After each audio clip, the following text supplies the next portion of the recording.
This hand has promise, but I feel like I'd rather have something with 3 lands in. Yeah, this one's pretty decent actually. No blue mana for the Ristic Study, but... Oh, so they're going to get turn 3 or sooner with Bolo. But we drew a Languish, so we probably are going to be pretty safe. I just hit my foot on a box underneath my desk. Actually kind of hurt. Okay, so I guess we'll try and slow them down a bit. Seeing as we have an abundance of removal, we may as well. And we can't guarantee the 4th mana yet anyway. So if they go for a 3-drop here... Oh, they're going to just leave up counter magic? Why else would a blue player leave up their mana? Strange. Maybe they just have big spells in their hand. And it's a Succulent Rift. I mean, sure. That's fine by me. Okay. Strange. So it looks like their whole game plan was revolved around the goose, the goosey goose. Thank you for joining me. Today's video is focused on Goro-Goro and Satoru, which is essentially a haste tribal build. Let's just have a quick read. Whenever one or more creatures you control enter the battlefield this turn, deal damage to a player, you create a 5/5. It's pretty simple, and you can give creatures you control haste until end of turn. So yeah, haste tribal. You want to use all your favorite haste things: Goldspan Dragon, Glory Bringer. Hazaret the Fervent is an old favourite which has just come out the woodwork for this deck.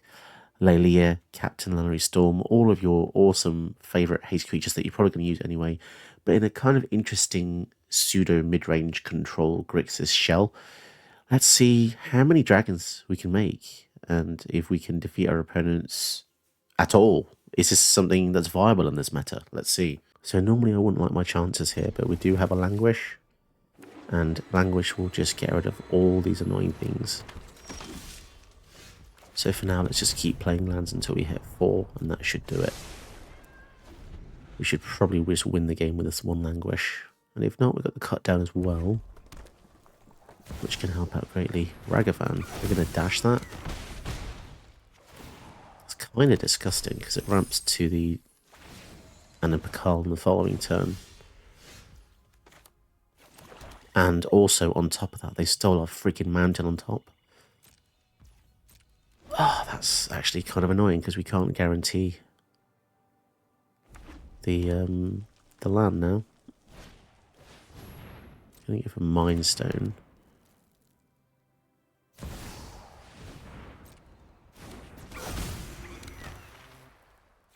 So that has haste. Yeah, let's just take that down because I'm actually kind of annoyed by that.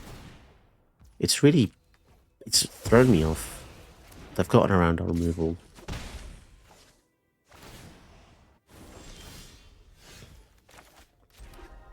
I will use the Elspeth's Nightmare to kill this. Draws them a card, but whatever. Yeah, getting rid of that land has severely thrown me off in an annoying way. Mox Amber. Roan, okay. And then Alseed. They're really just spaffing the hand out here. Okay, nice. So we got the land. I think we should be fine. And the Nightmare gets rid of the removal spell. Okay. Well, we could also use the Rankle to make them discard the Blade Historian as well. Which I think is pretty legit.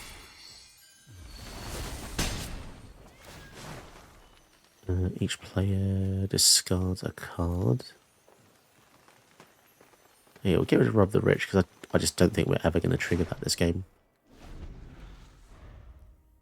So they might feel safe having the oh man, a Mutavault.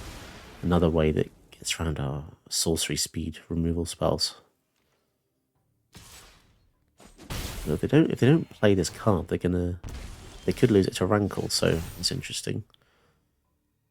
And now I'm thinking maybe we just play out all our threats, although we only have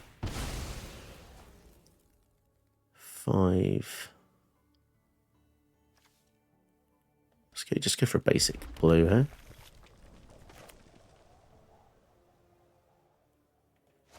We want to go for Chandra. Yeah, let's go for the Chandra.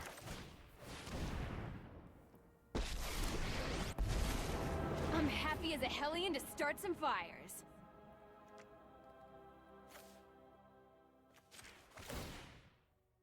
Stick her up. Study? Focus? I just want to burn stuff already. And we'll do the discard again. I feel like I'm not playing properly anymore, but I feel like this is going to be a land in the hand. Yep, it was. It's just, they just wanted us to waste our rankle effect by getting rid of our hand. So they go for Anna Bakal. We probably just go for the Languish, right? Because it means we still have Chandra active. Jeez. Such a powerful commander. I'm meditating here. Especially with the throne.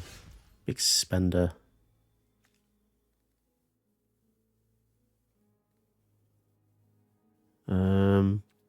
What should I do? Let's attack first.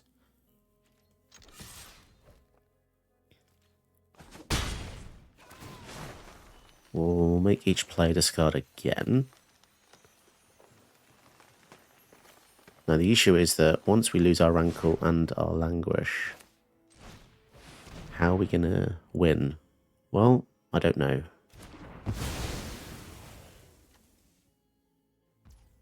Let's just put another loyalty counter on Chandra and deal with that later. Next turn we can go for Goro-Goro. Do they go for Anna Pakal here or do they go for the Mutafol attack? They're going to go for that. Okay, so now we're just going to use the down in our graveyard. They're really going to regret playing that Anna Pakal, aren't they?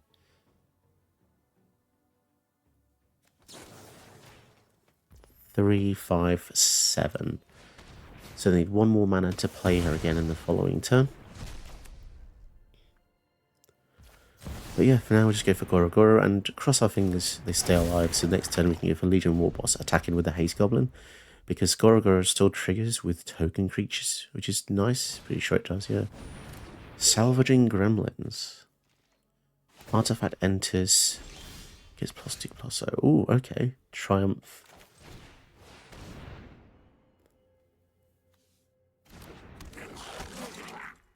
Enter the battlefield, deals combat damage. Interesting. So we go for the 2 elementals. This should ensure everything goes through. Say hi to my... And if they do want to double block the Goro-Goro, then we kill the double blocker with the bitter Triumph. So I think we're good.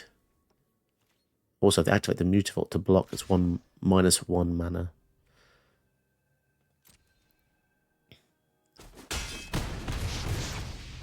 Incredible. Getting the dragon here is pretty monumental against a deck that's quite low to the ground. And the Chandra proving to be super effective, just giving us 2 spam creatures each turn, which means they need 2 blockers each time. +2/+0 trample. Damn, that's a win con, isn't it, with the Anam Bakal? Due to the way, yeah, because it makes artifacts. Yeah, let's kill the salivating gremlins, not salvaging. Oh, and we got them. Nice one. That was that could have gone either way earlier on there. I'm going to quickly interrupt this video to tell you this video is not sponsored, and because of that, the channel does need help from people like you. So if you do want to support the channel in your own way, you can like and subscribe, which is completely free. But if you want to go the extra mile, you can donate to the channel via my Ko-fi link below or become a channel patron. And if you become a channel patron, you can get a custom video of your choice. Check out the details below. The fact I'm facing Essica is telling me, wait, are we really in LQ? Surely not. Or is the concept of queues kind of obsolete now? I don't really know. It's a bit weird because I really don't feel like this deck is that good, to be honest. In fact, I was going to say this deck feels quite underpowered because you're putting in a lot of work to basically just get a 5/5. And although we only have 25 life, so 5/5 is 1/5 of the life, it's still doesn't feel that good in this day and age. And of course they have the Blood Chief's Thirst, which nobody uses anymore. Bizarre. Okay, fine. No Ragavan for us. We're not allowed to have the edge.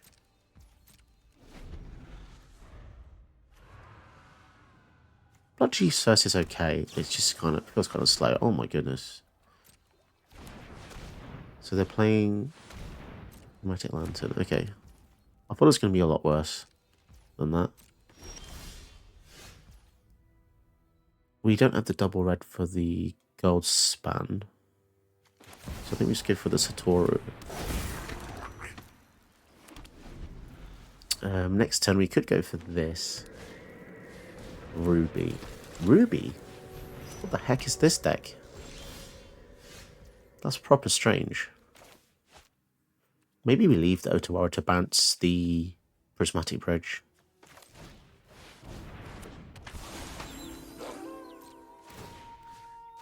Let's go. If they block it, we don't get the 5/5, but... Okay, they're going to give us the 5/5. Kind of crazy. Maybe they have plans. I'm still kind of confused about this Ruby, though. Here comes the Prismatic Bridge. This Otawara is going to be... could potentially be our only hope here. Let's go for Lily in case we hit a land off the top. That's going to be useful. +1/+0 and haste. I mean, this is going to get haste anyway, but... So we get land off the top, we should be fine. Hooligan's Command.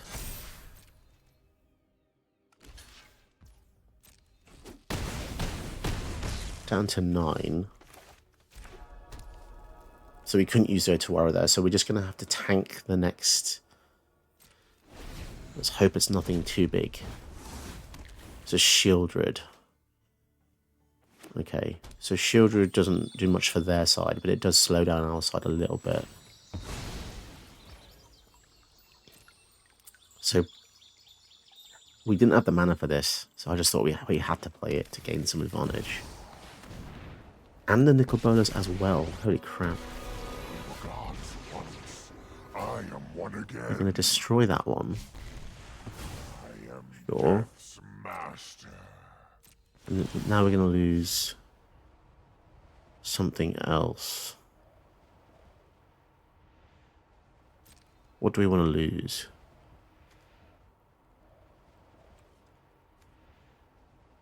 I guess this. 5. But we have 9 damage, so if they don't have a removal, we're fine.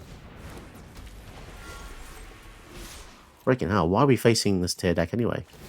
Boluses and Prismatic Bridges. Kind of weird.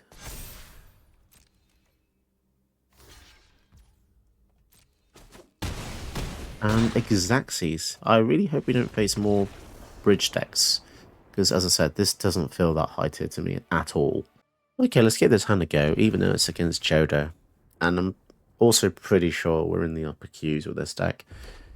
Which is a shame, because it seems like quite a fun deck, but I don't feel like the algorithm wants to play ball today. So it's not going to be a very long video, I don't think. Although their hand is actually kind of awful. Just has loads of legendary enablers. Mirror of Galadriel, okay. We get a treasure with this. Seems decent. There was a weird visual bug there. I did hear that the latest 7 gig update just introduced a host of visual bugs. I don't really know why they would... I think they were updating their Unity engine, but why touch the visual side? I mean, I don't know. I don't know anything about programming and stuff, really. I just feel like they break stuff quite a lot, which is a shame. Let's go for Fable. They've got 2 mana up. They didn't cast the Halfling because they didn't have the green. Okay. Oh, that visual bug looks so strange as well. It's like a strange emitting light at the front cone of the card, but there's no light source coming out of this. So I don't know why that would be the rank job. Discard, and then we can draw. We can discard these 2. Might get something a bit more exciting. Ugh, okay. Not too great. But we do have the Goblin Shaman to maybe give us a treasure if he gets to attack. There it is again. Weirdly, I only notice it in this game, so I don't know what specific to this playmat, maybe? I don't know. I'm just speculating here. I have just realised, however, that this is this playmat is Amonkhet, isn't it? Because you got the, looks like on the left, the steps going up to where Bolus's Citadel would be on the left. Oh, cool. Never noticed that before. And they're legit just drawing cards for 5 mana now. They must be desperate. Okay. So if we go for this, this is going to give us so many treasures, but only issue now is that if they have a board wipe, we are going to be right royally screwed. Wow, okay, that felt pretty good against a Joda deck, which is traditionally pretty strong. Alright, facing Narset. Very strong build. I swear to God, there's like 12 decks in Arena at the minute. I've always said this, but it's just, sometimes it's just bloody old. It really is. Let's see what we're dealing with. Why is there a cursor over Khan's head? That's strange. Holy crap, the hand is ridiculous. But they only have 3 lands. Jeez, all the special arts and stuff. This guy is crazy. Shivan Reef. I guess we can go for Kalane. Ramp into the Goro-Goro. The only issue is they do have the time wipe, which is going to screw us up quite a lot. And they have 3 lands, most probably going to get... Okay, so they've got 4 lands. Okay. I don't want to play with treasure. Why does it prioritize that? That's so bizarre. I hate the way Kalane does that. Yeah, the design of Kalane is not too nice when you're not paying attention, because it will prioritize your treasures being used for the counters. Cold Steel Heart, well, they're definitely going to get the time wipe in the following turn then. So maybe we don't deploy any more creatures for now. But we can go for the sword.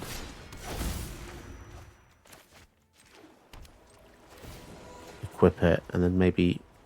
Whoa, that's such a weird cursor. So there's a land on top. We can... Damn it. It's a shame. Duress we cannot use. Damn it. So time wipe. Or something else, perhaps. Yeah, that was expected, wasn't it, really? So as long as they have more cards in hand than us, we can utilize the Rob of the Rich. It's annoying because I've got Approach in the hand. It's going to make it very difficult. Very difficult indeed. Let's go for Robber. Sword. So it's not going to trigger for the cards in the hand, but it's going to trigger the sword, which should be enough to ramp us a bit. Down to 13. Pro red and green is quite nice as well. A braid? God damn it. God damn it. We can't use the braid because we don't have an untapped red source. Oh, that really does suck. That really does suck. Here comes Narset. So we're going to really struggle here with the following turns, with the extra turns and the approach. Oh, jeez. We need to get something really good. So they have more cards in hand than us. So now the robber will trigger. And it was a plains. Not very good. Down to 9. We got so close. I don't think we're going to be able to take him. Prosper. Actually, that's a good blocker, but they're just going to bounce it with the Khan Sundering. Damn, if we got another turn, we'd do really well, but sadly, I don't think we are going to get another turn, really. Lorien revealed. Okay, well, they have to use the Temporal Sundering on the Prosper, I guess. It's a shame they have that. Damn it. The Abrade. Although saying that, even without the Abrade, they still would have had 6 mana. So how much of a difference did it really make? Come on then, do your worst. If they don't bounce the Prosper, we just kill the Narset. What?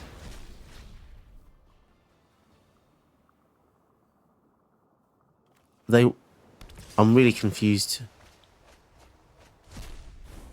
What? We just block the Narset. Do they understand how Death Touch works, I wonder? Okay, 1,000 Year Storm and draw 4 cards. I mean, that is good.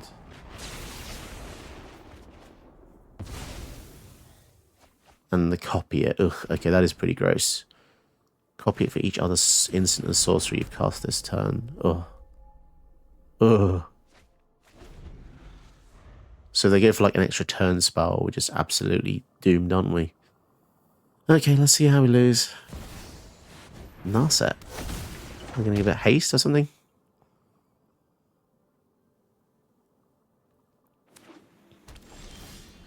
No haste. Okay. Okay, well, what if we go Goro-Goro plus haste then? Now what happens? I'm confused. I feel like this just... Oh, damn. I should have done that. That would have been an extra 1 damage. Is that going to make a difference? I don't really know. Are they just dead?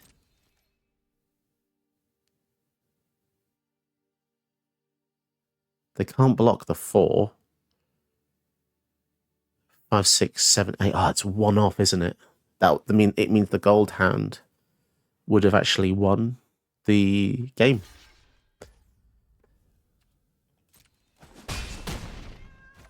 Damn it.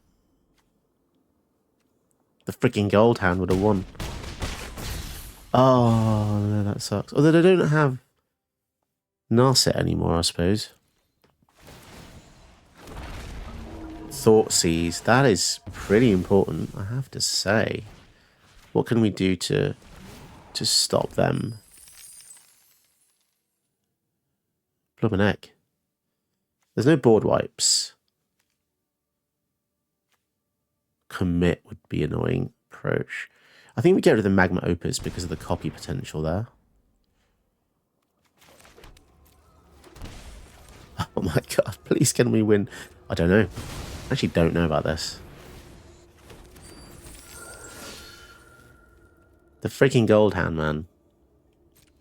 I'm still not going to cast it out of pure spite. Chandra. Okay, I mean, they've got some incredible cards. The 1,000 Year Storm is going to be... Okay, so they're looking for a board wipe. Even with the board wipe, we can still go for Goro-Goro with haste, right? So it's going to have to be something a bit better than that. I think... I can't believe how much I effed up. Oh no. At least, well, in another reality I won. Oh well, I don't really care anymore. I saw it. It doesn't... yeah, whatever. Let's see if we can win through that stupid mistake. I mean, if they use... They're going to go for blockers. Really nice try, but I don't think it's going to help. As if we still won through that. I mean, I saw the mistake. So, any commenters, I hope you've watched the whole video before you moan. But yeah, I'm pretty happy. It feels better that I recovered from that mistake than a normal win would have been. Cool. Maths is for blockers anyway, remember that. I don't really know how to feel about this deck. It is definitely fun, but you do face a really weird kind of mixed bag of opponents. And the first hour or so of the recording, it wasn't too bad, but then in the latter half, it kind of really amped up with the high tier opponents, including Hell tier. But I don't, to be honest, I don't even know if Hell tier works as it used to anymore. I'm just kind of speculating, to be honest. But yeah, I think what I'll say is use at your own risk. It's definitely fun, and there's a lot of interesting ways you can build this because obviously it's Grixis, but not as you know it. Grixis is normally centralized around, our boy Nicol Bolas. So there's actually not a single Grixis card in this deck, with apart from Goro-Goro and Satoru.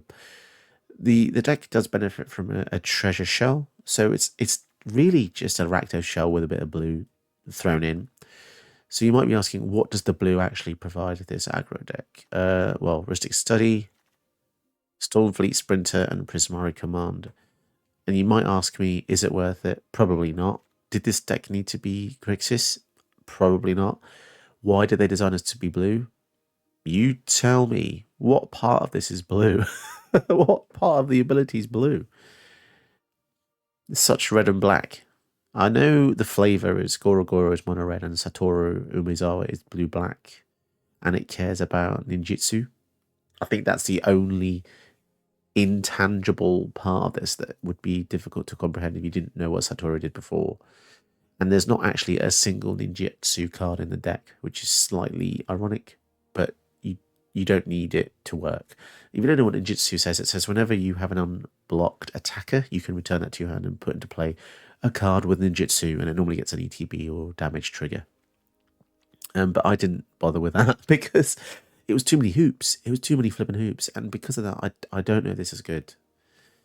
It seems good, 3 mana 3/4 to make a 5/5, but when you're looking at the format nowadays and everything's like, oh, draw a card, gain life, draw 60 cards, kill something, it does feel quite underwhelming, and it relies a lot on the contents of the deck to push it forward. Stuff to make it stronger, like the sword cycle, and a shed load of removal you're going to need. And yeah, I don't really know what else to say. Use at your own risk. It is fun if you like fast smashy, but you will probably lose quite a few games. I mean, I was going to say you lose half your games, but that's a given. You will probably lose about half your games anyway. That's how the game works, to be honest. So it's about average power level, I'd say. But yes, if you ever wondered about my thumbnails, by the way, I have to embellish them. I have to make them look appealing. So if you ever wonder, like, oh, what are the 5-star, 1-star ratings? It's just to sensationalize the product. People have to be drawn in. So don't be too confused if you see my thumbnails change and show like, I don't know, 5 stars, 1 star, and then you get into the video and it's a different rating. It's just whatever. It just kind of, you look at it and think, it's good, it's not bad. So actually, I'm going to struggle to designate this a star rating. If I'm only going for 1s and 5s, maybe 5, because I did enjoy using it a lot of the time, but then it's a tricky one. Maybe 3 stars. Maybe I'll have to start using 3 stars because I haven't done that yet. The three feels indecisive to me. If you go to a shop and you see an item with 3 out of 5 stars, you won't want to buy that, would you? You want to buy the 5-star item. And conversely, when you see the 1-star item, you think, oh my goodness, what the heck is this? And that's the other side of the coin where you want to show the shitty cards. But yeah, if you want to support the channel, like, subscribe, do all that jazz, support me via Ko-fi in the details below, or become a channel patron to get a free custom video. Watch another video to support the channel, or I will find you and I will tickle you to death. Did you know that you can help my channel by watching another one of my videos? Go ahead, you know you want to.